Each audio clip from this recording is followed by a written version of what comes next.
ನಮ್ಮೂರ ನಮ್ಮ ಸುದ್ದಿಗೆ ಸ್ವಾಗತ. ನಾನು ಮೇಘನಾ ಕೃಷ್ಣ. ಮೊದಲಿಗೆ ಹೆಡ್ಲೈನ್ಸ್.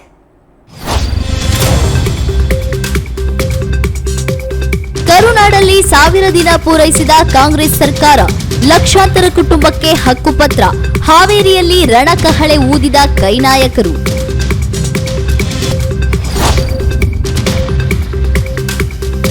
ಭಾರತ ಪಾಕಿಸ್ತಾನ ಕ್ರಿಕೆಟ್ ನೋಡಲು ಮಲೆನಾಡು ಸಜ್ಜು.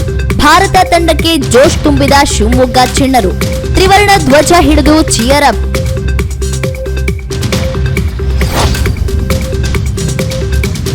ಸಾಗರದಲ್ಲಿ ಹಾಡಹಗಲೇ ಮನೆಗೆ ನುಗ್ಗಿದ ಕಳ್ಳ. ಸ್ಥಳೀಯರಿಂದ ಕಳ್ಳನಿಗೆ ಹಿಗ್ಗಾಮುಗ್ಗ ಧರ್ಮಧೇಟು. ಅರೆಬೆತ್ತಲೆ ಮಾಡಿ ಠಾಣೆಗೆ ಎಳೆದೊಯ್ದ ರೈತರು.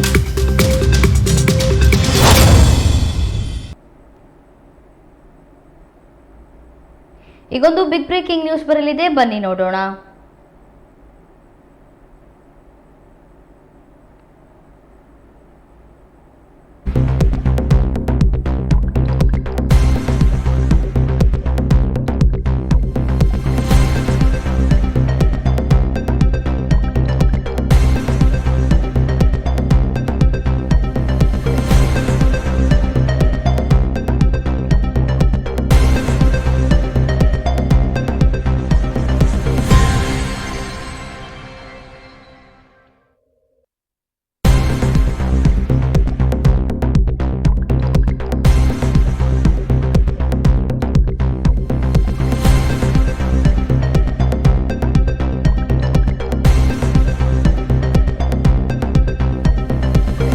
ಭಾರತ ತಂಡಕ್ಕೆ ಶುಭ ಕೋರಿದ್ದಾರೆ ಶಿವಮೊಗ್ಗ ಚಿಣ್ಣರು.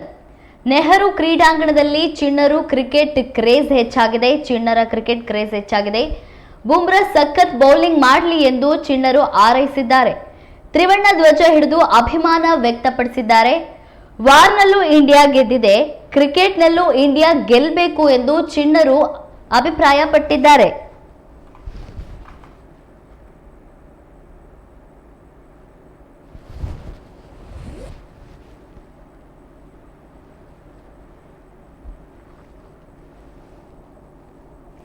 T20 ಕ್ರಿಕೆಟ್ ಆರಂಭವಾಗಿದ್ದು ದೇಶದೆಲ್ಲೆಡೆ ಕ್ರಿಕೆಟ್ ಅಭಿಮಾನಿಗಳು ಭಾರತ ತಂಡಕ್ಕೆ ತಮ್ಮ ಶುಭಾಶಯ ಕೋರುತ್ತಿದ್ದಾರೆ. ಅದೇ ರೀತಿ ಶಿವಮೊಗ್ಗದಲ್ಲೂ ಚಿಣ್ಣರು ಭಾರತ ತಂಡಕ್ಕೆ ಜೋಶ್ ತುಂಬಿದ್ದಾರೆ.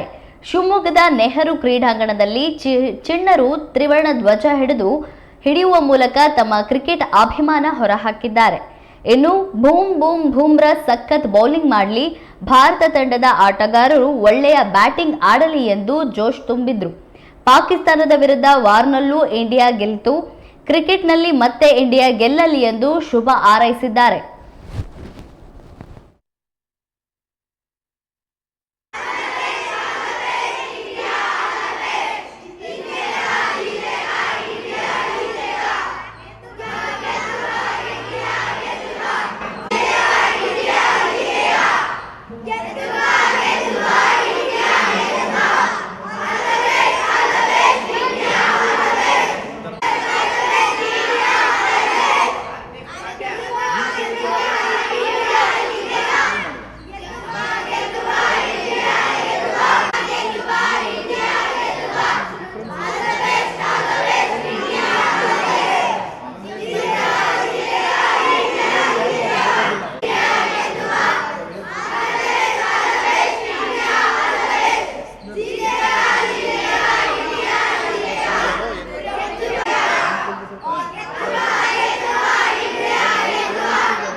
ಹಾಡಹಗಲೇ ಕಳ್ಳತನ ಮಾಡಲು ಬಂದಿದ್ದ ಕಳ್ಳನನ್ನ ಸ್ಥಳೀಯರು ಹಿಡಿದು ಹಿಗ್ಗಾಮುಗ್ಗ ಥಳಿಸಿ ಪೊಲೀಸ್ ಠಾಣೆಗೆ ಮೆರವಣಿಗೆ ಮಾಡಿ ಕರೆದೊಯ್ದಿದ್ದಾರೆ. ಶಿವಮೊಗ್ಗ ಜಿಲ್ಲೆಯ ಸಾಗರ ತಾಲೂಕಿನ ಹೊಂಕೇರಿ ಗ್ರಾಮದಲ್ಲಿ ಘಟನೆ ನಡೆದಿದೆ. ಹಾಡಹಗಲೇ ಮನೆ ಕಿಟಕಿ ಬಾಗಿಲು ಮುರಿದು 50,000 ನಗದು ಹಾಗೂ ಚಿನ್ನ ದೋಚಿ ಪರಾರಿಯಾಗುವಾಗ ಸ್ಥಳೀಯರು ಸೆರೆ ಹಿಡಿದಿದ್ದಾರೆ. ರೈತ ಕಬ್ಬಳ್ಳಿ ಹುಚ್ಚಪ್ಪ ಎಂಬುವರು ಬೆಲ್ಲ ಮಾರಿದ ದುಡ್ಡನ್ನ ಮನೆಯಲ್ಲಿಟ್ಟಿದ್ರು. ಈ ಹಣ ದೋಚಿ ಪರಾರಿಯಾಗುವಾಗ ಕಳ್ಳ ಸೆರೆ ಸಿಕ್ಕಿದ್ದಾನೆ. ಸದ್ಯ ಊರಿನವರು ಕಳ್ಳನಿಗೆ ಹಿಗ್ಗಾಮುಗ್ಗ ಥಳಿಸಿ ಅರೆಬೆತ್ತಲೆ ಮಾಡಿ ಲಗೇಜ್ ಗಾಡಿಯಲ್ಲೇ ಮೆರವಣಿಗೆ ಮಾಡಿ ಪೊಲೀಸ್ ಠಾಣೆಗೆ ಕರೆದೊಯ್ದಿದ್ದಾರೆ.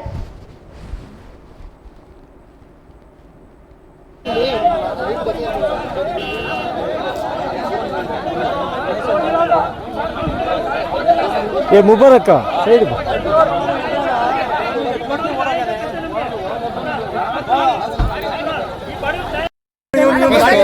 ಇವನು ಕರ್ಕೊಂಡು ಹೋಗ್ಬೇಕು ಫಸ್ಟ್. ಗಾಡಿ ನೀರು ಕೊಡ್ತಾರೆ ನೀರು ಕೊಡ್ತಾರೆ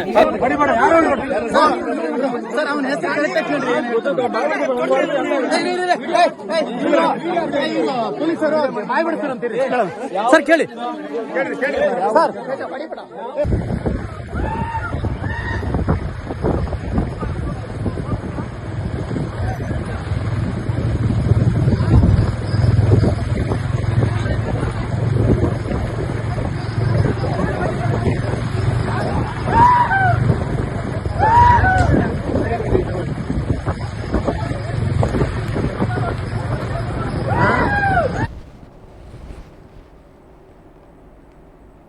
ಫೆಬ್ರವರಿ 15ರಂದು ಮಹಾಶಿವರಾತ್ರಿ ಹಬ್ಬದ ಪ್ರಯುಕ್ತ ಶಿವಮೊಗ್ಗ ನಗರಾದ್ಯಂತ ಮಾಂಸ ಮಾರಾಟ ನಿಷೇಧಿಸಲಾಗಿದೆ.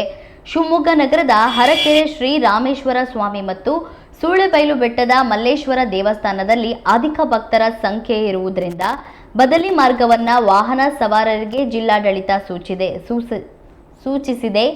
ಶಿವಮೊಗ್ಗ ಮಹಾನಗರ ಪಾಲಿಕೆ ವ್ಯಾಪ್ತಿಯಲ್ಲಿ ಪ್ರಾಣಿ ವಧೆ ಹಾಗೂ ಮಾಂಸ ಮಾರಾಟ ನಿಷೇಧಿಸಿದ್ದು, ಮಾಂಸ ಮಾರಾಟದ ಮಾಲೀಕರು ತಮ್ಮ ಉದ್ಯಮಿಯನ್ನ ಫೆಬ್ರವರಿ 15ರಂದು ಬಂದ್ ಮಾಡಲು ಸೂಚಿಸಿದೆ.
ಹೊಸಕೋಟೆ ತಾಲೂಕಿನ ಎಂ ಸತ್ಯವರ ಗ್ರಾಮದ ಬಳಿ ಸಂಭವಿಸಿದ ಭೀಕರ ರಸ್ತೆ ಅಪಘಾತದಲ್ಲಿ 7 ಮಂದಿ ಮೃತಪಟ್ಟ ಘಟನೆ ರಾಜ್ಯವನ್ನೇ ಬೆಚ್ಚಿ ಬೀಳಿಸಿದೆ. ಈ ದುರಂತದಲ್ಲಿ ದೇವನಹಳ್ಳಿ ತಾಲೂಕಿನ ದೇವನಾಯಕನಹಳ್ಳಿಯ ಯುವಕ ಗಗನ್ ಸಾವನ್ನಪ್ಪಿದ್ದು, ಇಂದು ದೇವನಹಳ್ಳಿ ವಿಧಾನಸಭಾ ಕ್ಷೇತ್ರದ ಮಾಜಿ ಶಾಸಕರಾದ ನಿಸರ್ಗ ನಾರಾಯಣ ಸ್ವಾಮಿ ಅವರು ಮೃತರ ಮನೆಗೆ ಭೇಟಿ ನೀಡಿ ಕುಟುಂಬಸ್ಥರಿಗೆ ಧೈರ್ಯ ತುಂಬಿದರು. ಇದೇ ಸಂದರ್ಭದಲ್ಲಿ ಕೇಂದ್ರ ಸಚಿವರಾದ ಎಚ್.ಡಿ. ಕುಮಾರಸ್ವಾಮಿ ಅವರು ಮೃತ ಗಗನ್ ತಾಯಿಯವರೊಂದಿಗೆ ದೂರವಾಣಿ ಮೂಲಕ ಮಾತನಾಡಿ ಘಟನೆಗೆ ತೀವ್ರ ಸಂತಾಪ ಸೂಚಿಸಿ ಸಾಂತ್ವನ ಹೇಳಿದರು. ಕೆಲಸ ಮುಗಿಸಿ ಮನೆಗೆ ಮರಳುವಾಗ ಅಪಘಾತಕ್ಕೆ ತುತ್ತಾದ ಯುವಕನ ಅಗಲಿಕೆ ಇಡೀ ಗ್ರಾಮದಲ್ಲಿ ಶೋಧಕದ ಛಾಯೆ ಮೂಡಿಸಿದೆ.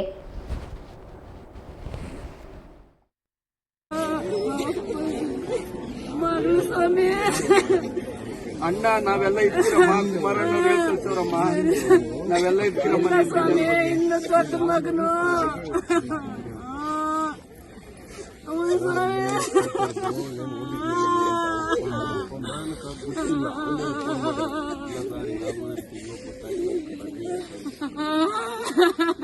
ನಾನು ಬಂದ್ಬಿಡೇನೆ, ಡೆಲ್ಲಿಗಿದ್ರು ಅವರು.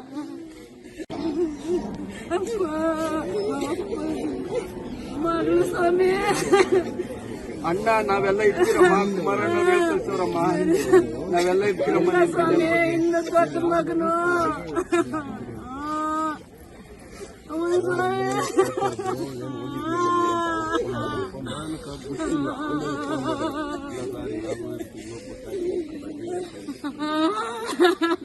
ನಾನು ಬಂದ್ಬಿಡೇನೆ, ಡೆಲ್ಲಿಗಿದ್ರು ಅವರು.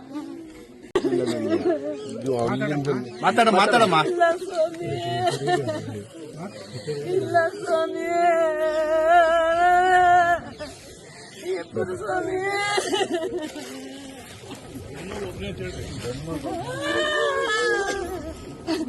ಅಮ್ಮ ನನ್ ಕಣ್ಣು ಕಾಣಿಸಲ್ಲ, ನನ್ನ ಹೊಟ್ಟೆ ಗುಟ್ಟಿ ಮಗುವಿದೆ ಅಪ್ಪ ಅಪ್ಪ. ಭಾರತ ಮತ್ತು ಪಾಕಿಸ್ತಾನ ನಡುವಿನ ಟಿ20 ವಿಶ್ವಕಪ್ ಪಂದ್ಯವು ಫೆಬ್ರವರಿ 15ರ ಭಾನುವಾರದಂದು ಕೊಲಂಬೋದಲ್ಲಿ ನಡೆಯಲಿದೆ. ಈ ಟೂರ್ನಿಯಲ್ಲಿ ಭಾರತ ಮತ್ತು ಪಾಕಿಸ್ತಾನ ಎರಡೂ ತಂಡಗಳ ಮೂರನೇ ಪಂದ್ಯ ಇದಾಗಿದೆ. ಎರಡೂ ತಂಡಗಳು ಈ ಹಿಂದೆ ಆಡಿದ ಎರಡೂ ಪಂದ್ಯಗಳನ್ನು ಗೆದ್ದಿವೆ. ಆದ್ದರಿಂದ ಈ ಪಂದ್ಯದಲ್ಲಿ ಗೆಲುವು ಸಾಧಿಸಿದರೆ ಸೂಪರ್ 8 ಸುತ್ತಿನಲ್ಲಿ ಸ್ಥಾನ ಪಡೆಯುತ್ತದೆ. ಇದರ ಜೊತೆಗೆ ಕ್ರಿಕೆಟ್ನಲ್ಲಿ ಉಭಯ ತಂಡಗಳ ನಡುವಿನ ಪಂದ್ಯವೆಂದರೆ ಅದು ಅಭಿಮಾನಿಗಳಿಗೆ ಹಬ್ಬವೇ ಸರಿ. ಆದ್ದರಿಂದ ಈ ಪಂದ್ಯವನ್ನು ನೋಡಲು ಅಭಿಮಾನಿಗಳು ಕಾತುರದಿಂದ ಕಾದು ಕುಳಿತಿದ್ದಾರೆ. ಇತ್ತ ಅನಾರೋಗ್ಯದ ಕಾರಣದಿಂದ ತಂಡದಿಂದ ಹೊರಗುಳಿದಿದ್ದ ಅಭಿಷೇಕ್ ಶರ್ಮಾ ಪಾಕಿಸ್ತಾನ ಮತ್ತೆ ಕಣಕ್ಕಿಳಿಯುತ್ತಾರಾ ಕಾದು ನೋಡಬೇಕಾಗಿದೆ. ಇನ್ನು ಪಾಕಿಸ್ತಾನ ತಂಡವು ಬಲಿಷ್ಠವಾಗಿದ್ದು ಮೈದಾನದಲ್ಲಿ ಜಿದ್ದಿನ ಕ್ರೀಡೆ ನಡೆಯುವ ಸಾಧ್ಯತೆ ಹೆಚ್ಚಿದೆ.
ಕಾಂಗ್ರೆಸ್ ಸರ್ಕಾರ 1,000 ದಿನಗಳ ಸಾಧನೆ ಸಮಾವೇಶವನ್ನ ಹಾವೇರಿಯಲ್ಲಿ ನಡೆಸುತ್ತಿದೆ.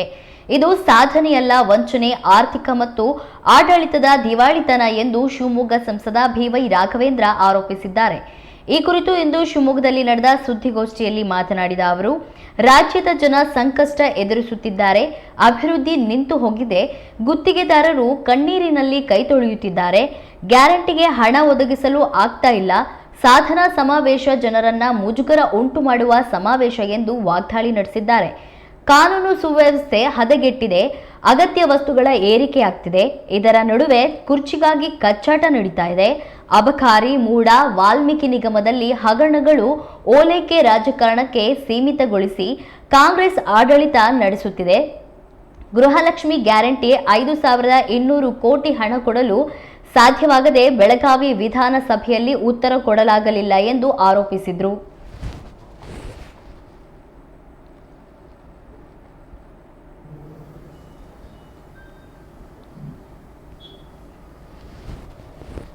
ವಚನಭ್ರಷ್ಟ ಒಂದು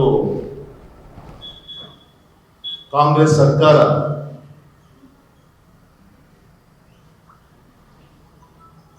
ಕರ್ನಾಟಕ ರಾಜ್ಯದ ಒಂದು ಅಭೂತಪೂರ್ವವಾದಂಥ ಬೆಂಬಲದೊಂದಿಗೆ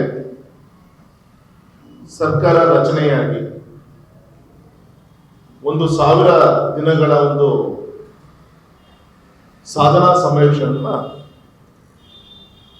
ಹಾವೇರಿಯಲ್ಲಿ ಆಚರಣೆಯನ್ನು ಮಾಡ್ತಾ ಇದ್ದಾರೆ.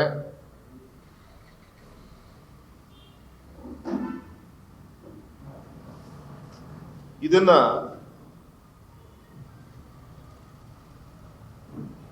ಅತ್ಯಂತ ಗಂಭೀರವಾಗಿ ರಾಜ್ಯದ ಜನ ಇವರ ಆಡಳಿತವನ್ನು ಗಮನಿಸ್ತಾ ಇದ್ದಾರೆ.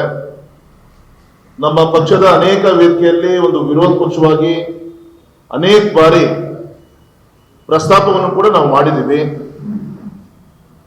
ಹಾಗಾಗಿ ಈ ದಿನವನ್ನ ಘಂಟಾಘೋಷವಾಗಿ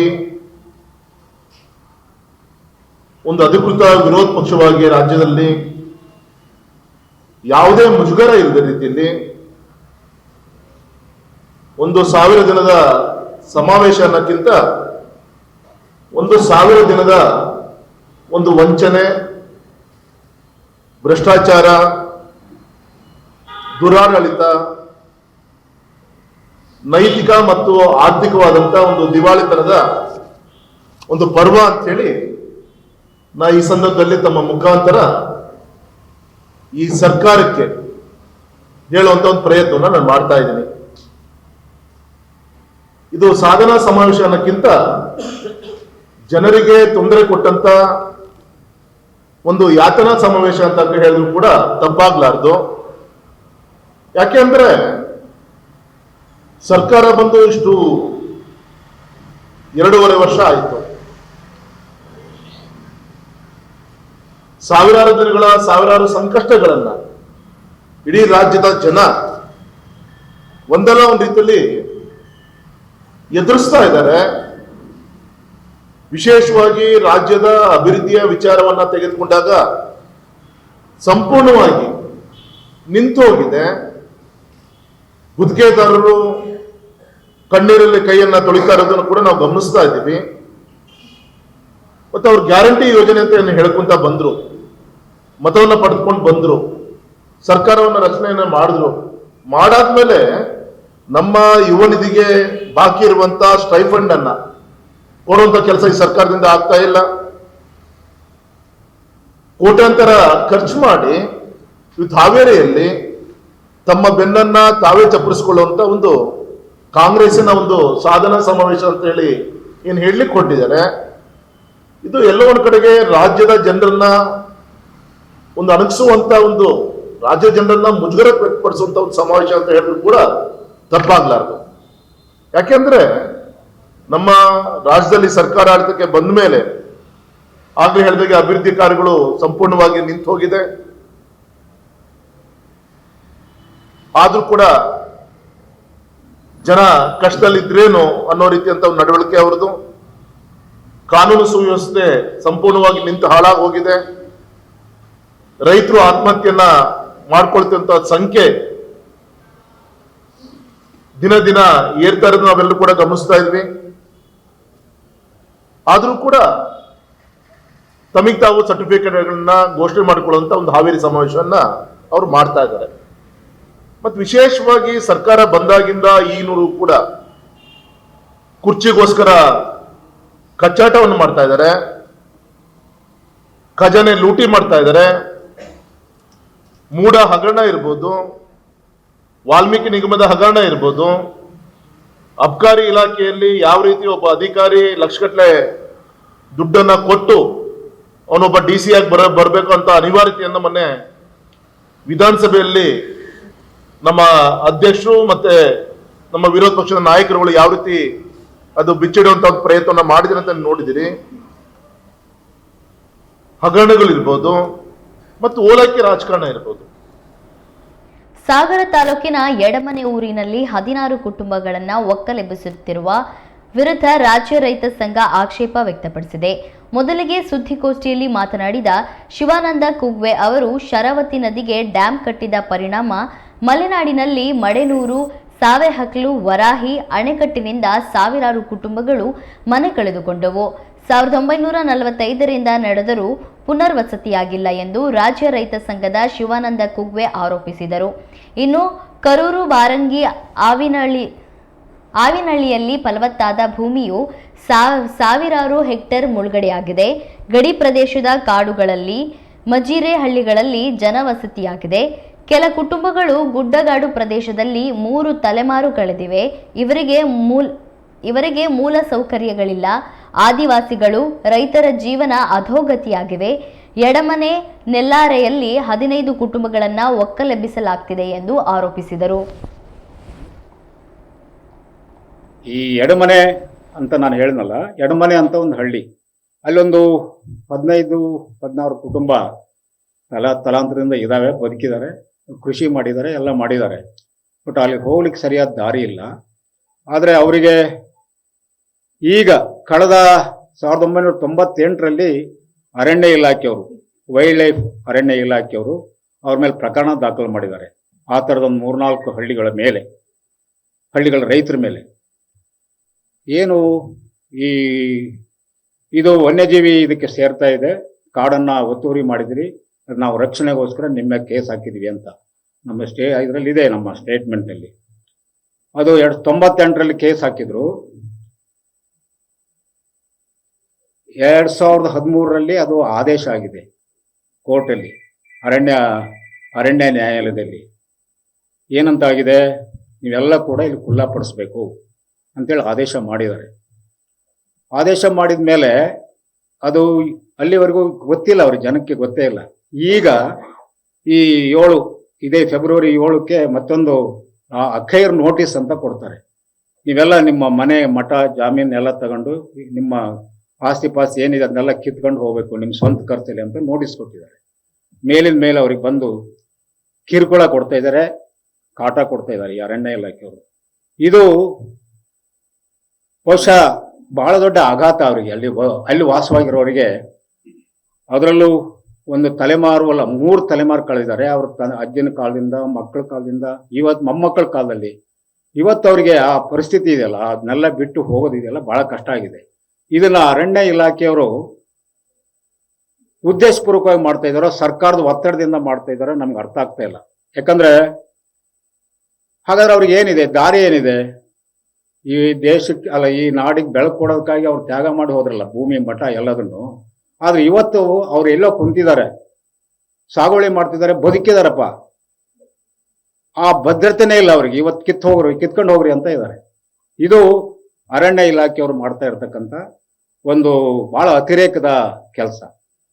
ಇದನ್ನ ಆ ಜನಕ್ಕೆ ಅವ್ರು ಎಷ್ಟು ಇನ್ನೋಸೆಂಟ್ ಅಂದ್ರೆ ಆ ನೋಟಿಸ್ ಕೂಡ ಓದಕ್ ಬರಲ್ಲ ಅಂತವ್ರು.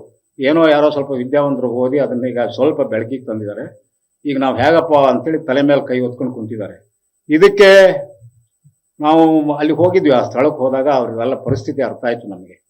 ಯಾಕಂದ್ರೆ ಬಹಳ ಜನ ಇವತ್ತು ಮುಳುಗಡೆ ಸಂತ್ರಸ್ತರು, ಒಳ್ಳೆ ವ್ಯವಸ್ಥಿತವಾಗಿರೋರು ಬಹಳ ಕಡಿಮೆ. ಎಲ್ಲರೂ ಕೂಡ ಈ ತರ ಅತಂತ್ರರಾಗಿದ್ದಾರೆ. ಈಗ ಅರಣ್ಯ ಹಕ್ಕು ಕಾಯ್ದೆ ಅಂತ ಬಂತು, 2007ರಲ್ಲಿ ಕಾಯ್ದೆ ಜಾರಿ ಆಯ್ತು, ಕೇಂದ್ರ ಸರ್ಕಾರ ತಂತು. ಆ ಕಾಯ್ದೆ ಅನ್ವಯ ಆ ಕಮಿಟಿಗಳಿಗೆ, ಅರಣ್ಯ ಕಮಿಟಿಗಳಿಗೆ ಅರ್ಜಿನೂ ಕೂಡ ಹಾಕಿದ್ದಾರೆ. ಬಹಳಷ್ಟು ಸಾವಿರಾರು ಕುಟುಂಬಗಳು ಹಾಕಿದಾವೆ, ಅಲ್ಲಿ ಜನನೂ ಹಾಕಿದ್ದಾರೆ, ಎಡಮಲೆಯವರು ಹಾಕಿದ್ದಾರೆ, ಅಥವಾ ಹೊಸಮನೆಯವರು, ಕಾರಣಿಯವರು, ಈ ತರದ ಹಳ್ಳಿಯವರು ಎಲ್ಲ ಹಾಕಿದ್ದಾರೆ. ಬಟ್ ಅದು ಇವತ್ತಿಗೂ ತೀರ್ಮಾನ ಆಗಲಿಲ್ಲ, ಅದು ಅರ್ಜಿ ವಿಚಾರಣೆಗೆ ಬಂದಿಲ್ಲ. ಅರಣ್ಯ ಹಕ್ಕು ಕಾಯ್ದೆ ಪ್ರಕಾರ ಪಾರಂಪರಿಕವಾಗಿ ಅರಣ್ಯ ಹಕ್ಕು, ಪಾರಂಪರಿಕವಾಗಿ ಏನು ವಾಸ ಮಾಡ್ತಾ ಇದ್ದಾರೆ ಅಲ್ಲಿ, ಅಥವಾ ಸಾಗುವಳಿನೋ ಏನೋ ಮಾಡ್ತಾ ಬದುಕ್ತಾ ಇದಾರಲ್ಲ, ಅವರಿಗೆ ಹಕ್ಕುಪತ್ರ ಕೊಡ್ಬೇಕಾಯ್ತಲ್ವಾ? ಈವರೆಗೂ ಕೊಟ್ಟಿಲ್ಲ. ಇಂಥ 100 ಫ್ಯಾಮಿಲಿಗಳು ಅತಂತ್ರ ಆಗಿದ್ದಾವೆ. ನಾವು ಕೇಳ್ತಿರೋದು ಅದೇ, ಆ ಅರಣ್ಯ ಹಕ್ಕು ಕಾಯ್ದೆಗೆ ಅರ್ಜಿ ತಗೊಂಡಿದ್ರಲ್ಲ, ಅವ್ರಿಗೆ ಹಕ್ಕುಪತ್ರ ಕೊಡಿ, ಮೊದಲು ಕೊಡಿ. ಹಾಗೆ ಯಾರು ನಮ್ಮ ಒಂದು ಕಾಲದಲ್ಲಿ ಒಂದು 4-5 ವರ್ಷದಿಂದ ಅವ್ರಿಗೆ ಕೆಲವು ಜನತಾ ಮನೆಯೂ ಕೊಟ್ಟಿದ್ದಾರೆ, ಸ್ವಲ್ಪ ಕರೆಂಟ್ ಕೊಟ್ಟಿದ್ದಾರೆ, ಕೆಲವು ಕುಟುಂಬಗಳಿಗೆ ಅದು ಮನೆ ಕೊಟ್ಟಿದ್ದಾರೆ, ಆಶ್ರಯ ಮನೆ. ಇನ್ನು ಅರ್ಧ ಕುಟುಂಬಗಳಿಗೆ ಸಿಕ್ಕಿಲ್ಲ.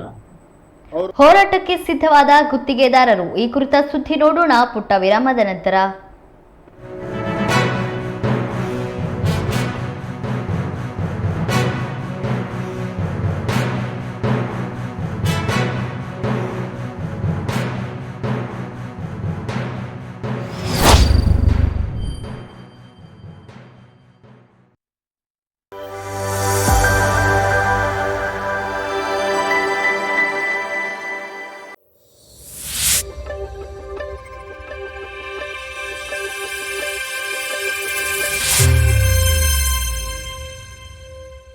ನಿಮ್ಮೂರಿನಲ್ಲಿ ಸಮಸ್ಯೆಗಳು ಇವೆಯಾ?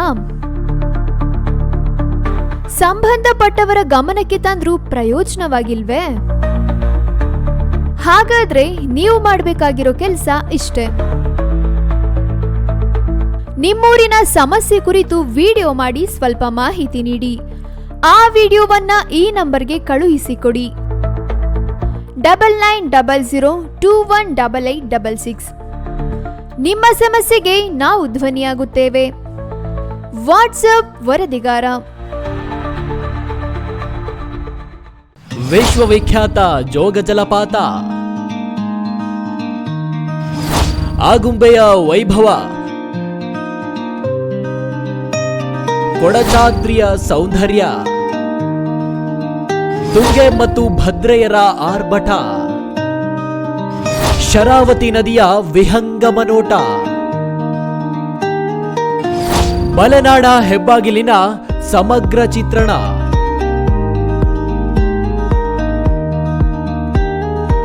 ಈಸೂರಿನ ಹೋರಾಟದ ಕಿಚ್ಚು, ಸಮಾಜವಾದಿ ನೆಲಗಟ್ಟು, ರಾಜಕೀಯ ಶಕ್ತಿ ಕೇಂದ್ರ. ಮಲೆನಾಡಿನ ಸಮಗ್ರ ಸುದ್ದಿಗಳಿಗಾಗಿ ಕನ್ನಡ ಮೀಡಿಯಂ 24x7 ವೀಕ್ಷಿಸಿ.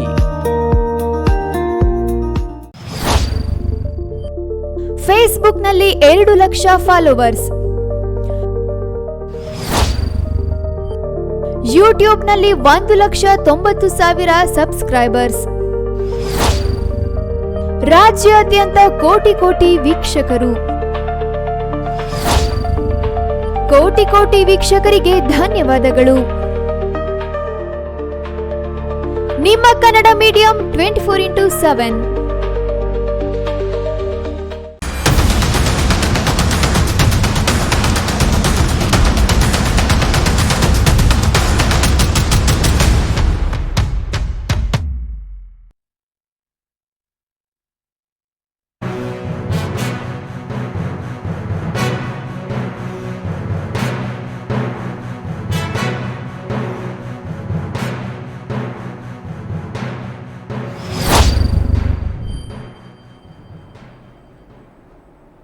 ವಿರಾಮದ ನಂತರ ನಮ್ಮ ಊರು ನಮ್ಮ ಸುದ್ದಿಗೆ ಸ್ವಾಗತ.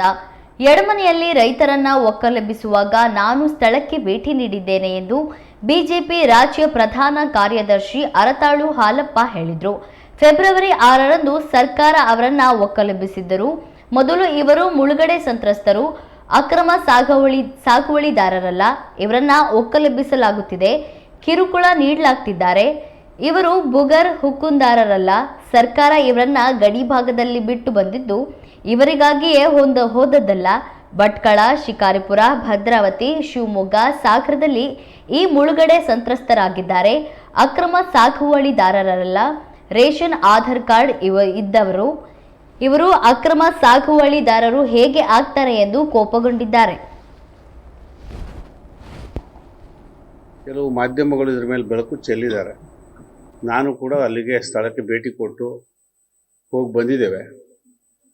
ಅವ್ರನ್ನ ತೆರವುಗೊಳಿಸೋದಕ್ಕೆ ಹೋಗಿದ್ರು ಅರಣ್ಯ ಇಲಾಖೆಯವರು. ಪೂರ್ಣ ಸಜ್ಜಾಗಿ ಹೋಗಿದ್ರು. ಆಂಬುಲೆನ್ಸ್ ತಗೊಂಡು ಹೋಗಿದ್ರು, ಪೊಲೀಸ್ ತಗೊಂಡು ಹೋಗಿದ್ರು. 6ನೇ ತಾರೀಕು ಇದೇ ತಿಂಗಳು. ಆಗ ನನ್ನ ಗಮನಕ್ಕೆ ಬಂತು, ನಾನು ಬೆಂಗಳೂರಿನಲ್ಲಿದ್ದೆ. ಕೂಡಲೇ ನಮ್ಮ ಪಕ್ಷದ ಮಾಜಿ ತಾಲೂಕ್ ಪಂಚಾಯತಿ 2 ಅಧ್ಯಕ್ಷರು, ಒಬ್ಬರು ಮಲ್ಲಿಕಾರ್ಜುನ ಹಕ್ರೆ ಮತ್ತೊಬ್ಬ BC ಲಕ್ಷ್ಮೀನಾರಾಯಣ ಅಂತ ಲೋಕಲ್ನವರು. BC ಲಕ್ಷ್ಮೀನಾರಾಯಣ ಅಲ್ಲಿ ಆ ಭಾಗದವರೇ. ಮತ್ತು ನಮ್ಮ ಅಪಾರ ಕಾರ್ಯಕರ್ತರ ಜೊತೆಗೆ ಅಲ್ಲಿ ಹೋಗಿ ಯಾಕಾಗಿ ಏನಾಗಿ ಅಂತೆಲ್ಲ ಪೂರ್ಣ ವಿವರಗಳನ್ನು ಪಡೆದು ಅವ್ರನ್ನ ಅಲ್ಲಿಂದ ವಾಪಸ್ ಕಳಿಸಿದ್ರು. ಅವ್ರಿಗೆ ಕನ್ವಿನ್ಸ್ ಮಾಡಿ ಯಾಕೆ ಅಂತ ಹೇಳಿದ್ರೆ, ಇವರು 1958-59ರಲ್ಲಿ ಪ್ರಾರಂಭ ಆಗಿ 68ರವರೆಗೂ ನಡೀತು ಶರಾವತಿ ಮುಳುಗಡೆ ರಿಹ್ಯಾಬಿಟೇಷನ್ ಪ್ರಕ್ರಿಯೆಗಳು. ಅದೆಲ್ಲ ಭಾಳ ತಮಗೆಲ್ಲ ಗೊತ್ತಿದೆ. ಮೊದಲು ಮುಳುಗಡೆ ಆದವರು ಇವರು, ಡ್ಯಾಮ್ ಹತ್ತಿರಕ್ಕೆ ಇದ್ದವರಲ್ಲಿ. ಶುರುವಾದ ಕೂಡಲೇ ಅವ್ರು ಜಾಗ ಖಾಲಿ ಮಾಡ್ಬೇಕಾಗಿ ಬಂತು. ಅಲ್ಲೇ ಪಕ್ಕದಲ್ಲಿ ಸೇರಿಕೊಂಡ್ರು, ಸ್ವಲ್ಪ ಮೇಲೆ ಹತ್ಕೊಂಡ್ರು. ಅಲ್ಲಿಂದ ಇಲ್ಲಿವರೆಗೆ ಮಾಡ್ಕೊಂಡು ಬಂದಿದ್ದಾರೆ. ಅಡಿಕೆ ತೋಟ ಇದೆ, ಫೋಟೋಗಳಿದೆ, ತಾವೆಲ್ಲ ಹೋಗಿ ಬಂದಿದ್ದೀರಿ. ಕೆಲವರು ಹೋಗಿ ಬಂದಿರೋದು ನಿಮಗೆ ಮಾಹಿತಿ ನಿಮ್ಮದೇ ಆದ ಮೂಲಗಳ ಪ್ರಕಾರ ಇದೆ. ಅಡಿಕೆ ತೋಟ ಇದೆ, ತೆಂಗಿನ ಮರ ಇದೆ, ಭತ್ತದ ಗದ್ದೆ ಇದೆ. ಗದ್ದೆ ಇನ್ನೂ ಕೊಯ್ತಾ ಇದ್ದಾರೆ ಈಗ. ಅಂಥ ಬುಗ್ಭಾಗ, ಅಷ್ಟು ನೀರಿರುವಂಥ ಜಾಗ.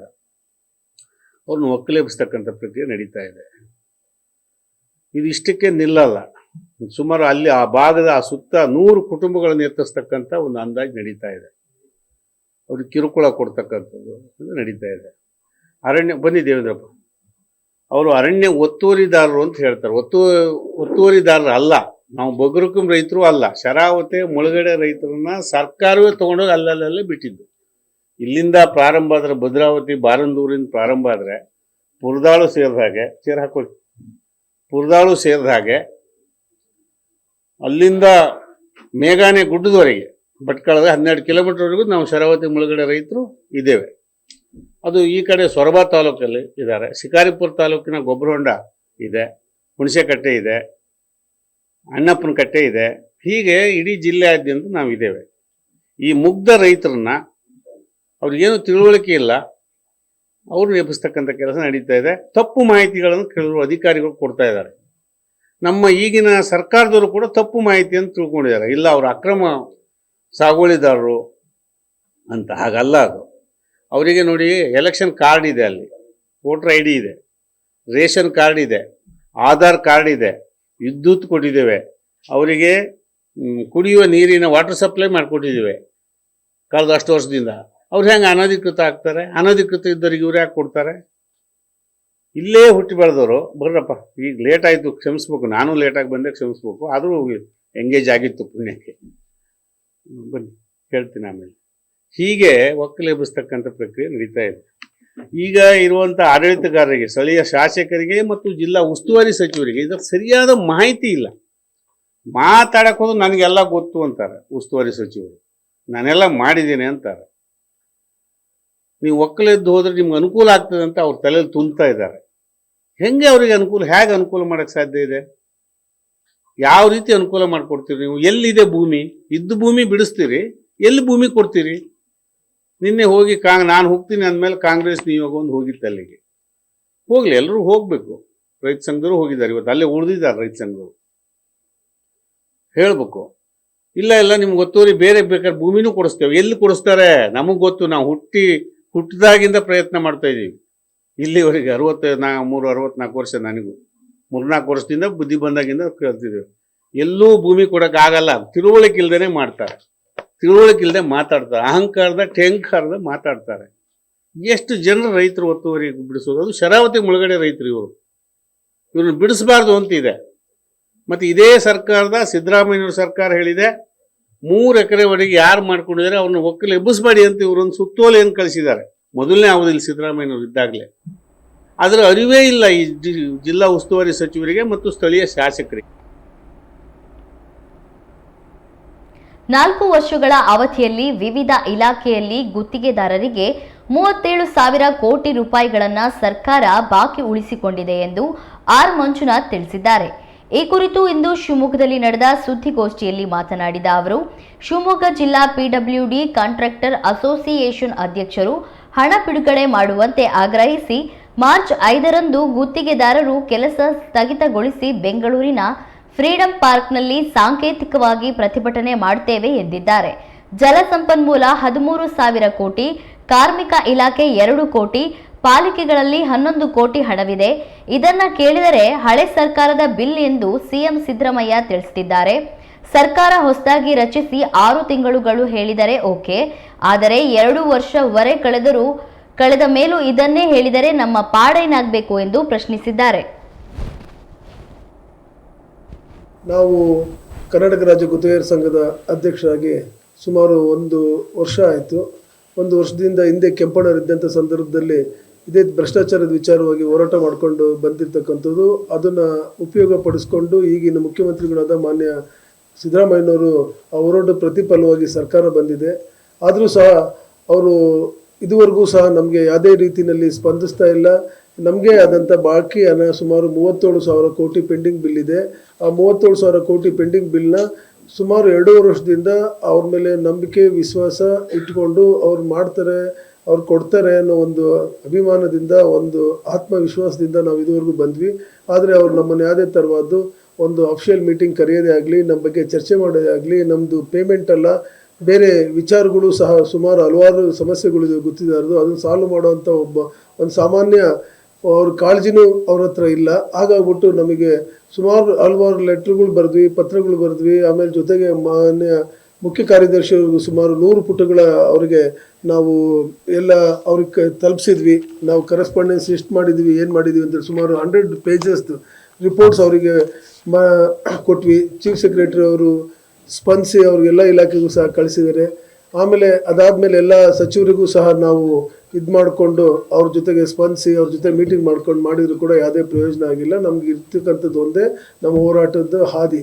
ನಾವು 5ನೇ ತಾರೀಕು ಮಾರ್ಚ್ 5ನೇ ತಾರೀಕು ನಾವು ಏನು ಮಾಡ್ತಿದ್ದೀವಿ, ಹೋರಾಟ ಸಾಂಕೇತಿಕವಾಗಿ ಒಂದು ದಿನ ಚಾಲ್ತಿಯಲ್ಲಿರ್ತಕ್ಕಂಥ ಕೆಲಸಗಳನ್ನೆಲ್ಲ ನಿಲ್ಲಿಸ್ಬಿಟ್ಟು ಹೋರಾಟ ಮಾಡಬೇಕು. ಸುಮಾರು 25,000 ರಿಂದ 30,000 ಜನ ನಾವು ಅಲ್ಲಿ ಫ್ರೀಡಮ್ ಪಾರ್ಕಲ್ಲಿ ಸೇರಬೇಕು, ಅಲ್ಲಿ ಹೋರಾಟ ಮಾಡಬೇಕು ಅಂತಂದು ಹೇಳ್ಬಿಟ್ಟು ನಾವು ತೀರ್ಮಾನ ಮಾಡಿದ್ದೀವಿ. ಕಾರ್ಯಕಾರಿ ಸಮಿತಿನಲ್ಲಿ ಅಪ್ರೂವಲ್ ತೊಗೊಂಡಿದ್ದೀವಿ. ಸರ್ಕಾರದಿಂದನೂ ಸಹ ಪರ್ಮಿಷನ್ ಸಿಕ್ಕಿದೆ. ಆದರೆ ನಮಗೆ ಈ ಮಾನ್ಯ ಮುಖ್ಯಮಂತ್ರಿಗಳು ಸುಮಾರು ನಮ್ಮ PWD ಇಲಾಖೆಯಿಂದ ಒಂದು 9,000 ಕೋಟಿ ಪೆಂಡಿಂಗ್ ಬಿಲ್ ಇದೆ. ಆಮೇಲೆ ಜಲಸಂಪನ್ಮೂಲ ಇಲಾಖೆಯಿಂದ 13,000 ಕೋಟಿ ಪೆಂಡಿಂಗ್ ಬಿಲ್ ಇದೆ. ಆಮೇಲೆ RDPR ಇಂದ 3,800 ಕೋಟಿ ಪೆಂಡಿಂಗ್ ಬಿಲ್ ಇದೆ. ಸಣ್ಣ ನೀರಾವರಿ ಇಲಾಖೆಯಿಂದ 3,000 ಕೋಟಿ ಪೆಂಡಿಂಗ್ ಬಿಲ್ ಇದೆ ಇಡೀ ರಾಜ್ಯದ್ದು. ನಗರಾಭಿವೃದ್ಧಿ ಇಲಾಖೆಯಿಂದ 2,000 ಕೋಟಿ ಪೆಂಡಿಂಗ್ ಬಿಲ್ ಇದೆ. ವಸತಿ ಮತ್ತು ವಕ್ಫಿಂದ ಅದರಿಂದ 2,000 ಕೋಟಿ ಪೆಂಡಿಂಗ್ ಇದೆ. ಕಾರ್ಮಿಕ ಇಲಾಖೆ ಅನಿಲ್ ಅವ್ರದ್ದು 2,000 ಕೋಟಿ ಪೆಂಡಿಂಗ್ ಬಿಲ್ ಇದೆ.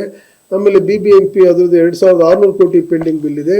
ಇಷ್ಟೆಲ್ಲ ಇದ್ರೂ ಸಹ ನಾವುಗಳು ಸುಮಾರು 2.5 ವರ್ಷದಿಂದ ಸುಮಾರು 3 ವರ್ಷದ ಹಳೆ ಬಿಲ್ಲು ಸ್ನೇಹಿತರೆ. ಇದು 2021, 22, 22, 23, 23, 24 ನಾವು ಇದನ್ನು ಕೇಳಿದರೆ ಹಳೆ ಸರ್ಕಾರದಪ್ಪ, ನಾನು ಹೆಂಗೆ ಕೊಡೋಣ, ಹಳೆ ಸರ್ಕಾರದ್ದು ಎಷ್ಟು ದಿನ ಅಂತಂದೇಳಿ ಹಳೆ ಸರ್ಕಾರದ ಹೆಚ್ಚ ಹೇಳ್ತೀರ ತಾವು ಮಾನ್ಯ ಮುಖ್ಯಮಂತ್ರಿಗಳು? ಇವ್ರ ಜವಾಬ್ದಾರಿ ಅಲ್ವಾ? ಹಳೆ ಸರ್ಕಾರದ್ದು ಹೇಳ್ಬೇಕು ಅಂದರೆ 6 ತಿಂಗಳು ಹೇಳ್ಬೋದು, ವರ್ಷ ಹೇಳ್ಬೋದು, 2.5 ವರ್ಷಗಟ್ಟಲೆ ಹೇಳ್ತಾರ? ಅದು ಹೇಳ್ಕೊಂತಾನೆ ಬರ್ತಾ ಇದ್ದಾರೆ. ನಾವು ಟೆಂಡರ್ ಆಗ್ತಿರೋದು ಸ್ನೇಹಿತರೆ, ನಾವು ರಾಜ್ಯಪಾಲರ ಪರವಾಗಿ ಟೆಂಡರ್ ಆಗ್ತಿರೋದು. ನಾವು ಮಾನ್ಯ ಮುಖ್ಯಮಂತ್ರಿಗಳ ಪರವಾಗಿರಲಿಲ್ಲ. ಇವತ್ತು ಒಬ್ಬರು ಮುಖ್ಯಮಂತ್ರಿ ಬರ್ತಾರೆ, ನೆಕ್ಸ್ಟ್ ಇನ್ನೊಬ್ರು ಬರ್ತಾರೆ, ಹಿಂದೊಬ್ರು ಇದ್ರು, ಅವೆಲ್ಲ ನಮಗೆ ಬೇಕಾಗಿಲ್ಲ. ಮಾಡಿರ್ತಕ್ಕಂಥ ಕೆಲಸಕ್ಕೆ ಕೂಲಿ ಕೊಡಿ, ಮಾಡಿರ್ತಕ್ಕಂಥ ಕೆಲಸಕ್ಕೆ ನಮಗೆ ನಮ್ಮ ಪೇಮೆಂಟ್ ನಮಗೆ ಕೊಡಿ. ಬ್ಯಾಂಕ್ಗಳಲ್ಲೆಲ್ಲ ಅಡ ಇಟ್ಟಿದ್ದೀವಿ, ನಮ್ಮ ಆಸ್ತಿಗಳೆಲ್ಲ ಅಡ ಇಟ್ಟಿದ್ದೀವಿ, ಸಾಲ ಸೂಲ ಮಾಡಿದ್ದೀವಿ, ಕೈ ಸಾಲಗಳು ಮಾಡಿದ್ದೀವಿ, ಬ್ಯಾಂಕೆಲ್ಲ ಅಕೌಂಟ್ ಫ್ರೀಸ್ ಆಗಿದೆ. ಎಷ್ಟು ಹೇಳಿದ್ರು ಸಹ ಕೇಳ್ತಾ ಇಲ್ಲ ಮಾನ್ಯ ಮುಖ್ಯಮಂತ್ರಿಗಳು. ಏನು ಅಧಿಕಾರಕ್ಕೆ ಬರ್ಬೇಕಾದ್ರೆ ಮಾತ್ರ ಕೆಂಪಣ್ಣನ ಉಳಿಸ್ಕೊಂಡು ಅಧಿಕಾರಕ್ಕೆ ಬಂದರು. ಈಗ ನಮ್ಮನ್ನು ಮರೆಯುವಂಥ ಒಂದು ಕೆಲಸ ಅವ್ರು ಮಾಡ್ತಾ ಇದ್ದಾರೆ. ನಮಗೆ ಉಳಿದಿರೋದು ಒಂದೇ ಮಾಧ್ಯಮ ಮಿತ್ರರು, ಒಂದೇ ನಮಗೆ ಆಧಾರ. ನಿಮ್ಮ ಮುಖಾಂತರ ಸರ್ಕಾರದ ಕಣ್ಣು ತೆರೆಸಬೇಕು, ನಿಮ್ಮ ಮುಖಾಂತರ ಸರ್ಕಾರಕ್ಕೆ ತಲುಪಿಸ್ಬೇಕು ಅಂತಂದೇಳಿ ಹೋರಾಟದ ಹಾದಿ ಅನಿವಾರ್ಯ ಆಗಿದೆ ಸ್ನೇಹಿತರೆ. ಹಾಗೆ ಇದೇ ಒಂದೇ ಅಲ್ಲ, ನಾವು ಮಾನ್ಯ ಮುಖ್ಯಮಂತ್ರಿಗಳು ವಿರೋಧ ಪಕ್ಷ ನಾಯಕರಿದ್ದಾಗ ನಾವು ನಮ್ಮ ಸರ್ಕಾರ ಬಂದ್ಬಿಟ್ರೆ ಏನು ತಗೊಳೋದಿಲ್ಲ ಕಣೆ, ನಾವು LOCಗೆ ಪೇಮೆಂಟ್ ದುಡ್ಡೇ ತಗೊಳೋದಿಲ್ಲ, ಕಮಿಷನ್ನೇ ತಗೊಳೋದಿಲ್ಲ ಅಂತ ಹೇಳ್ತಿದ್ರು. ಹಳೆ ಸರ್ಕಾರಕ್ಕಿಂತ ಕಮಿಷನ್ LOC ಹಣ ಬಿಡುಗಡೆ ವಿಚಾರವಾಗಿ 3 ವರ್ಷದ ಹಣ ಬಿಡುಗಡೆ ಮಾಡಿದ್ರೂ ಸಹ ನಾವು ಕಮಿಷನ್ ಕೊಡಬೇಕಾಗಿದೆ. ಅದು ಹೋಗ್ಲಿ, ಅಫೋರ್ಡಬಲ್ ಏನಾದ್ರು ಕಮಿಷನ್ ಪೂರ್ತಿ 100% ತೆಗಿಯೋಕ್ಕಾಗಲ್ಲ, ನಿರ್ಮೂಲನೆ ಮಾಡೋಕ್ಕಾಗಲ್ಲ. ಅಟ್ಲೀಸ್ಟ್ ಕಡಿಮೆ, ಹಳೆ ಸರ್ಕಾರಕ್ಕಿಂತ ಕಡಿಮೆ ಮಾಡಬೇಕಲ್ವಾ? ಹಳೆ ಸರ್ಕಾರಕ್ಕಿಂತ ಜಾಸ್ತಿ ಇದೆ ಇದು.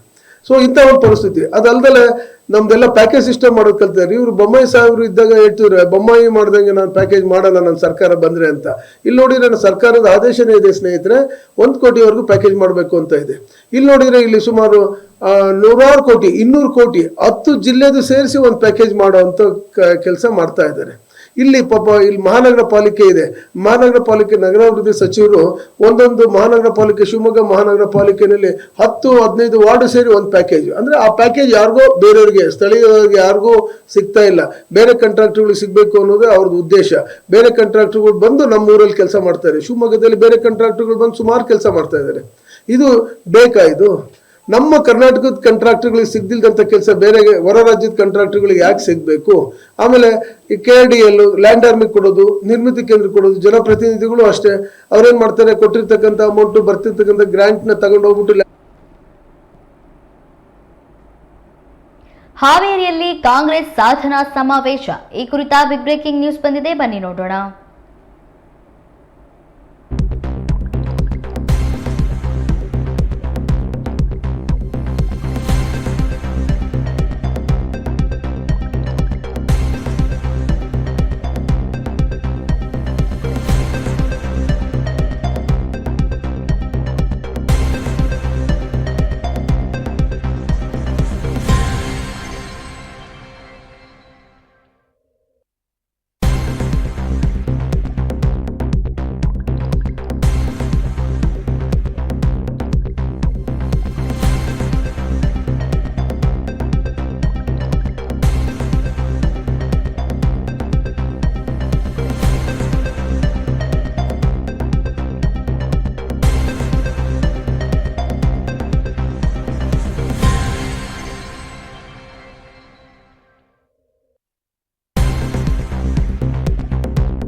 ಹಾವೇರಿಯಲ್ಲಿ ಕಾಂಗ್ರೆಸ್ ಸಾಧನಾ ಸಮಾವೇಶ ಕಾರ್ಯಕ್ರಮ ನಡೆಸಿದೆ.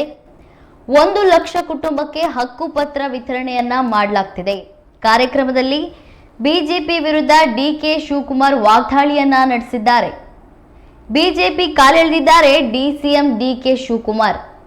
ನಮ್ಮ ಗ್ಯಾರಂಟಿ ಈಗ ದೇಶದ ಗ್ಯಾರಂಟಿ ಆಗಿದೆ ಎಂದಿದ್ದಾರೆ. ಗಾಂಧಿ ಹೆಸರನ್ನ ಬಿಜೆಪಿ ಅಳಿಸುತ್ತಿದೆ ಎಂದು ಕಾರ್ಯಕ್ರಮದಲ್ಲಿ ಡಿಕೆ ಶಿವಕುಮಾರ್ ಮಾತನಾಡಿದ್ದಾರೆ.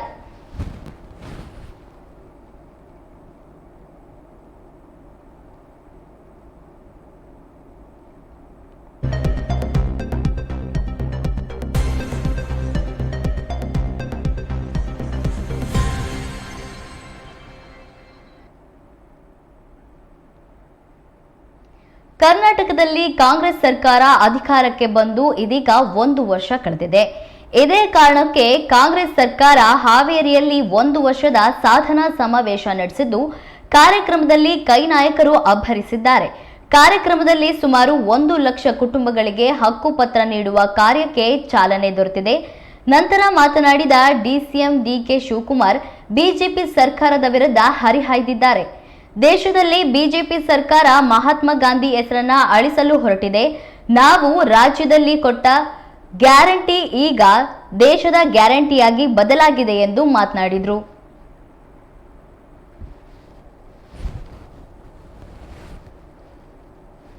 ಇವತ್ತು ನಮ್ಮ ಕಾಲದಲ್ಲಿ ಬಿಜೆಪಿಯವರು ಕೇಳ್ತಾ ಇದ್ದೀನಿ, ನಮ್ಮ ಕಾಲದಲ್ಲಿ ಉಳುವನಿಗೆ ಭೂಮಿ ಕೊಟ್ಟು ಆಶ್ರಯ ಕೊಟ್ಟು ನೀವೆಲ್ಲ ಭಾವನೆ ಮೇಲೆ ರಾಜಕಾರಣ ಮಾಡ್ತಾ ಇದ್ದೀರಿ. ನಾವು ಬದುಕಿನ ಮೇಲೆ ರಾಜಕಾರಣ ಮಾಡ್ತಾ ಇದ್ದೀವಿ.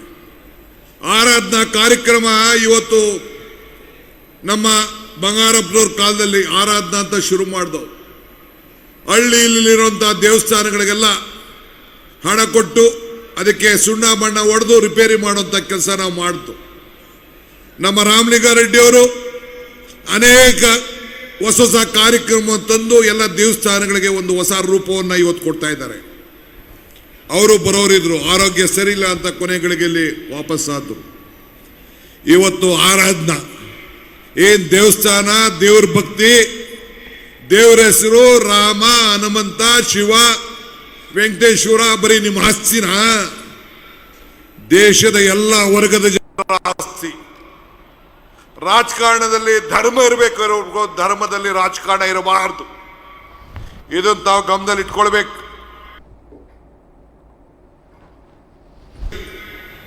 ಏನಾದ್ರು ಬಿಜೆಪಿಯವರು ಕೊಟ್ಟಿದ್ದ ಇದನ್ನ? ದೇವರಾಜ ಅರಸರ ಕಾಲದಲ್ಲಿ ಇಂದಿರಾ ಗಾಂಧಿ ಅವರು ಕಾಂಗ್ರೆಸ್ ಸರ್ಕಾರ ಕೊಡ್ತು. ಪೆನ್ಷನ್ ಕೊಡ್ತಾ ಇದ್ದೀವಿ ನಿಮ್ಗೆಲ್ಲ, ಓಲ್ಡ್ ಏಜ್ ಪೆನ್ಷನ್. ಯಾರು ಕೊಟ್ರು ಅದನ್ನ? ಇಂದಿರಾ ಗಾಂಧಿ ಅವರು ಕೊಟ್ರು. ಇವತ್ತು ನರೇಗಾ ಕಾರ್ಯಕ್ರಮ, ಉದ್ಯೋಗ ಭರವಸೆ ಯೋಜನೆ, ಒಂದೊಂದು ಪಂಚಾಯತಿಲಿ 1 ರಿಂದ 2 ಕೋಟಿ ರೂಪಾಯಿ ವರ್ಷಕ್ಕೆ ಕೆಲಸ ಮಾಡುವಂತ ಕಾರ್ಯಕ್ರಮ ಕೊಟ್ಟು, ಇನ್ನು ಮುಂದಕ್ಕೆ ಸಾಧ್ಯನಾ? ಬಸವರಾಜ ಬೊಮ್ಮಾಯಿ ಅವರೇ, ಇವತ್ತು ಏನು ನಮ್ಮ ಧಾರವಾಡ MP ಅವರಿಬ್ಬರಿಗೂ ಕೇಳ್ತಾ ಇದ್ದೀನಿ, ನಿಮ್ಮ ಕೈಲಿ, ನಿಮ್ಮ ಪಂಚಾಯತಿ ಇರೋ ಕೈಲಿ ಈ ಕಾನೂನನ್ನ ತೆಗೆದುಕೊಂಡು ಮೊನ್ನೆ ಈ ಉದ್ಯೋಗ ಖಾತ್ರಿ ಯೋಜನೆ ಈ ರಾಜ್ಯದಲ್ಲಿ ಮತ್ತೆ ನೀವು ಮಾಡಲಿಕ್ಕೆ ಸಾಧ್ಯ ಇಲ್ಲ. ಈ ಕಾರ್ಯಕ್ರಮವನ್ನು ಸಾಯಿಸಿದಿರಿ, ಮಹಾತ್ಮ ಗಾಂಧೀಜಿಯವ್ರನ್ನ ಕೊಂದಿದ್ದೀರಿ, ಅವರ ಹೆಸರನ್ನ ಮುಗಿಸಿದಿರಿ ಅನ್ನೋ ಮಾತನ್ನ ಈ ಸಂದರ್ಭದಲ್ಲಿ ಹೇಳಲಿಕ್ಕೆ ನನಗೆ ಬಹಳ ನೋವಾಗ್ತಾ ಇದೆ. ಇವತ್ತು ಕಾಂಗ್ರೆಸ್ ಸರ್ಕಾರದ SM ಕೃಷ್ಣ ಅವರ ಕಾಲ ಇತ್ತು. ಬಿಸಿ ಊಟ ಕೊಟ್ಟು, ಶ್ರೀಶಕ್ತಿ ಕೊಟ್ಟು, ಇನ್ನೇನು ಬೇಕು? ಬಿಜೆಪಿ ಯಡಿಯೂರಪ್ಪ ಇದ್ರು, ಬೊಮ್ಮಾಯಿ ಇದ್ರು, ಜಗದೀಶ್ ಶೆಟ್ಟರ್ ಇದ್ರು, ಸದಾನಂದ ಗೌಡರು ಇದ್ರು, ಕುಮಾರಸ್ವಾಮಿ ಇದ್ರು. ಒಂದು ಕಾರ್ಯಕ್ರಮ ನಾನು ಹೇಳ್ತಾ ಇದ್ದೀನಲ್ಲ, ಇಂಥ ಪಟ್ಟಿ, ಇಂಥ ಗ್ಯಾರಂಟಿಗಳ ಬಗ್ಗೆ ಮಾತಾಡ್ತಾ ಇದ್ದೀನಲ್ಲ, ಇವತ್ತು ಜಾರ್ಜ್ ಅವರು ಕೂತಿದ್ದಾರೆ, ನಮ್ಮ ಹಿರಿಯ ನಾಯಕರು. 20,000 ಕೋಟಿ ರೂಪಾಯಿ ಬರೀ ನಿಮ್ಮ ರೈತರಿಗೋಸ್ಕರ ಸಬ್ಸಿಡಿ ಕೊಡ್ತಾ ಇದ್ದೇವೆ. ನಿಮ್ಮ ಅಂತರ್ಜಲವನ್ನು ಹೆಚ್ಚಿ ನೀರನ್ನು ತೆಗೆದು ಪಂಪ್ ಸೆಟ್ಗೆ ಹಣವನ್ನು ಕೊಡುವಂತ ಕೆಲಸವನ್ನು ಇವತ್ತು ನಾವು ಮಾಡ್ತಾ ಇದ್ದೇವೆ. ಬಂಧುಗಳೇ, ಶಾಸಕರು ಆದಂಥ ಅಜ್ಜಂಪೀರ್ ಖಾದ್ರಿ ಅವರ, ಮಾಧ್ಯಮದ ಗೆಳೆಯ ಮತ್ತು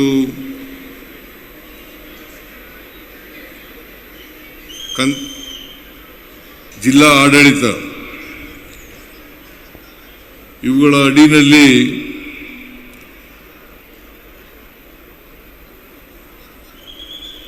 ಕರ್ನಾಟಕ ಸರ್ಕಾರ ರಚನೆಯಾಗಿ ಕಾಂಗ್ರೆಸ್ ಸರ್ಕಾರ ಈ ಬಾರಿ 100 ದಿನಗಳನ್ನು ಪೂರೈಸಿದೆ.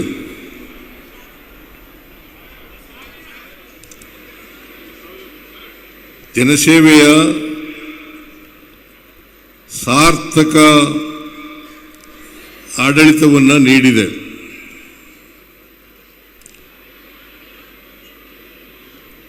ಹಾಗೂ 1 ಲಕ್ಷ ಕುಟುಂಬಗಳಿಗೆ ಹಕ್ಕುಪತ್ರವನ್ನು ನೀಡ್ತಕ್ಕಂಥ ಕಾರ್ಯಕ್ರಮ ಇದೆ. ಇವೆಲ್ಲ ಸಾಧನೆಗಳ ಸಮಾವೇಶವನ್ನು ಹಾವೇರಿನಲ್ಲಿ ಇವತ್ತು ಒಪ್ಕೊಂಡಿದ್ದೀವಿ.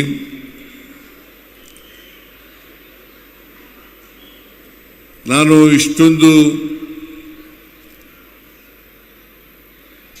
ದೊಡ್ಡ ಮಟ್ಟದಲ್ಲಿ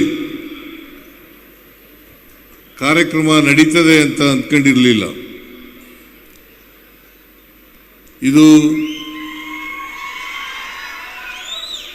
ದೊಡ್ಡ ಸಮಾವೇಶ.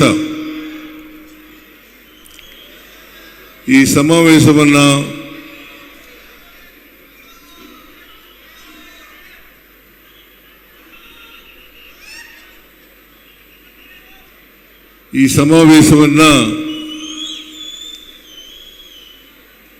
ಆರ್ಗನೈಸ್ ಮಾಡಿದವರು ಶ್ರೀ ಕೃಷ್ಣ ಬೈರೇಗೌಡ ಮತ್ತು ಶಿವಾನಂದ ಪಾಟೀಲ್ ಮತ್ತು ಜಿಲ್ಲೆಯ ಮತ್ತು ಬೇರೆ ಬೇರೆ ಜಿಲ್ಲೆಗಳ ಪಕ್ಕದ ಜಿಲ್ಲೆಗಳ ಶಾಸಕರುಗಳು ಮತ್ತು ಜಿಲ್ಲಾ ಮಂತ್ರಿಗಳು ಅವರಿಗೆಲ್ಲರಿಗೂ ಕೂಡ ಸರ್ಕಾರದ ವತಿಯಿಂದ ಧನ್ಯವಾದಗಳನ್ನು ಹೇಳಲಿಕ್ಕೆ ಬಯಸ್ತಾ ಇದ್ದೇನೆ. ಪ್ರೇಮಿಗಳ ದಿನದಂದೇ ಬಾಯ್ ಫ್ರೆಂಡ್ ಬೈದ ಎಂದಿದ್ದಕ್ಕೆ ಯುವತಿ ಹೋಟೆಲ್ನ 4ನೇ ಮಹಡಿಯಿಂದ ಜಿಡ್ಡಿದ್ದಾಳೆ. ದೆಹಲಿಯ ಫಸ್ಟ್ ಬಜಾರ್ ಪ್ರದೇಶದಲ್ಲಿ ಈ ಘಟನೆ ನಡೆದಿದ್ದು, ಯುವತಿ ಮೇಲಿಂದ ಕೆಳಗೆ ಹಾರಲು ಯತ್ನಿಸಿದಾಗ ಕೆಳಗೆ ಗಮನಿಸಿದ ಸಾರ್ವಜನಿಕರು ಅವಳನ್ನ ರಕ್ಷಣೆ ಮಾಡಿದ್ದಾರೆ. ಸದ್ಯ ಯುವತಿಗೆ ಸಣ್ಣ ಪುಟ್ಟ ಗಾಯಗಳಾಗಿದ್ದು, ಯುವತಿ ಪ್ರಾಣಾಪಾಯದಿಂದ ಪಾರಾಗಿದ್ದಾಳೆ.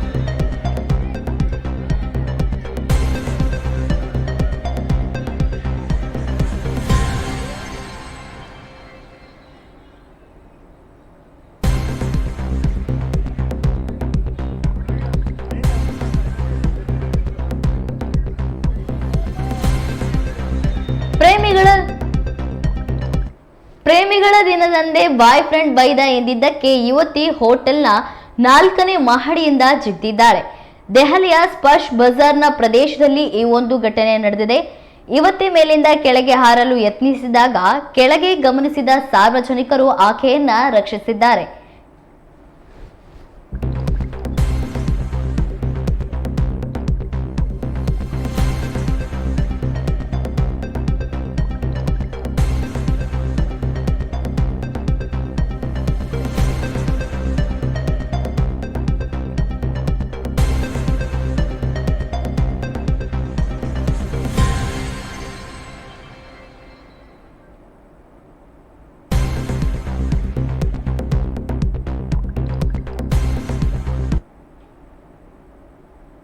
ಇದೀಗ ಮತ್ತೊಮ್ಮೆ ಹೆಡ್ಲೈನ್ಸ್.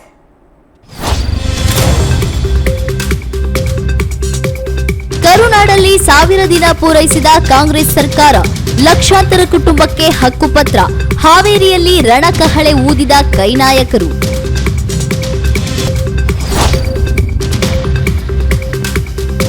ಭಾರತ ಪಾಕಿಸ್ತಾನ ಕ್ರಿಕೆಟ್ ನೋಡಲು ಮಲೆನಾಡು ಸಜ್ಜು.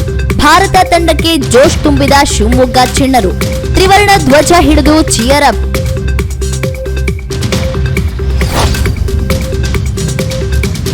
ಸಾಗರದಲ್ಲಿ ಹಾಡಹಗಲೇ ಮನೆಗೆ ನುಗ್ಗಿದ ಕಳ್ಳ. ಸ್ಥಳೀಯರಿಂದ ಕಳ್ಳನಿಗೆ ಹಿಗ್ಗಾಮುಗ್ಗಾ ಧರ್ಮಧೇಟು. ಅರೆಬೆತ್ತಲೆ ಮಾಡಿ ಠಾಣೆಗೆ ಎಳೆದೊಯ್ದ ರೈತರು.